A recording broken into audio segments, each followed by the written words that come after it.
Menarik 10.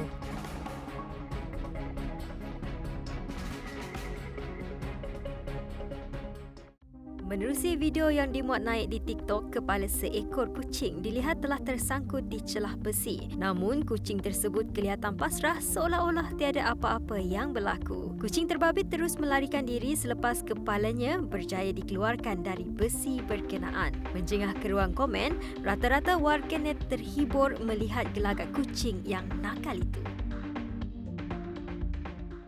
Seperti yang kita tahu, secara umumnya jarang sekali kita melihat wanita mahir dalam membaik pulih motosikal. Namun berbeza pula dengan 5 adik-beradik perempuan yang mahir dalam bidang tersebut hasil daripada tunjuk ajar bapa mereka sendiri. Menurut salah seorang daripada mereka, Nur Zahidah, mereka mahir membaiki motosikal khasnya jentera berkuasa tinggi di bengkel membaiki motosikal bapa mereka. Menurut Zahidah, antara motosikal berkuasa tinggi sudah dibaiki ialah Honda CBX 750, Kawasaki, Yamaha dan Harley Davidson.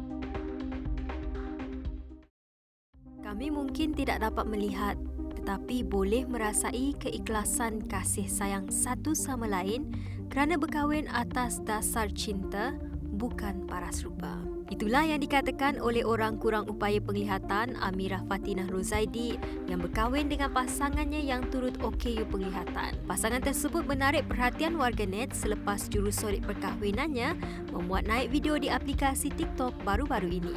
Menurut Amirah, mereka berkahwin selepas 4 tahun berkenalan dan hubungan itu direstui kedua belah keluarga. Satu perkongsian di sosial media tular menunjukkan seorang wanita yang tidak kekok membuat siaran langsung menjual barang secara atas talian biarpun berkomunikasi menggunakan bahasa isyarat. Menerusi video tersebut, wanita terbabit dilihat bersungguh-sungguh menjual biskut sambil berlatarkan iringan muzik. Menjengah ke ruang komen, rata-rata netizen meninggalkan komen positif dan memuji usaha wanita ini yang tidak menjadikan kekurangan diri sebagai penghalang untuk meneroka peluang bisnes. Penduduk di Kampung Dampaan di Gresik, Jawa Timur terpaksa mengebumikan seorang warga emas di kawasan tanah perkuburan yang digenangi air. Kejadian itu menjadi tular setelah dimuat naik ke media sosial. Menurut laporan, banjir di kawasan berkenaan disebabkan limpahan air dari Tasik Lamong yang menenggelamkan banyak kawasan di sekitarnya.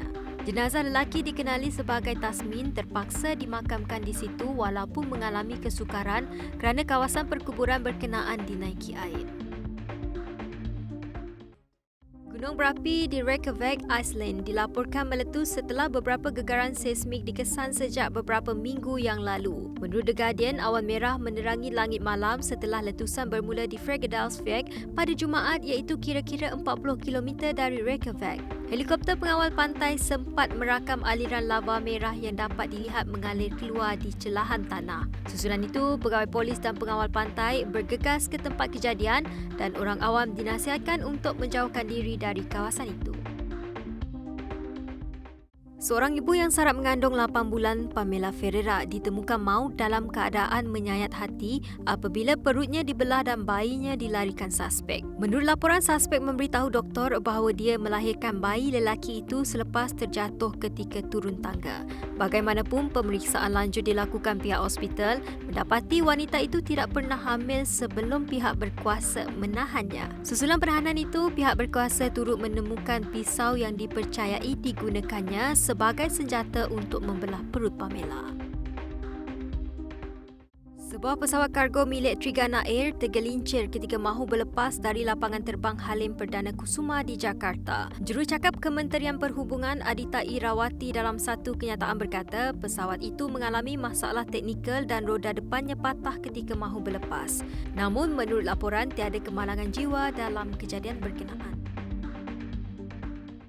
Gempa bumi berkekuatan 7.2 dilaporkan melanda kawasan timur laut Jepun di wilayah Miyagi. Susulan kejadian berkenaan, amaran tsunami turut dikeluarkan. Gempa tersebut dikatakan berpusat di kawasan berdekatan pantai wilayah Miyagi pada kedalaman 60 km. Namun setakat ini tiada maklumat berhubung kerosakan harta benda atau kehilangan nyawa. Kebiasaannya, sesetengah anjing mungkin akan ditakuti oleh manusia kerana kegarangannya, tetapi ada juga sesetengah anjing yang sangat jinak. Menerusi beberapa gambar yang tular di media sosial, 4 ekor anjing spesies Shiba Inu dilihat bergambar bersama, tetapi salah seekor daripada mereka sangat menarik perhatian ramai. Tidak seperti yang lain, anjing berwarna putih itu memberikan reaksi yang sangat menjengkelkan dan merosakkan gambar tersebut. Namun tingkah laku tersebut telah membuatkan netizen di seluruh dunia terhibur sehingga perkongsian gambar-gambar itu mendapat sebanyak 301,000 tanda suka. Menarik 10.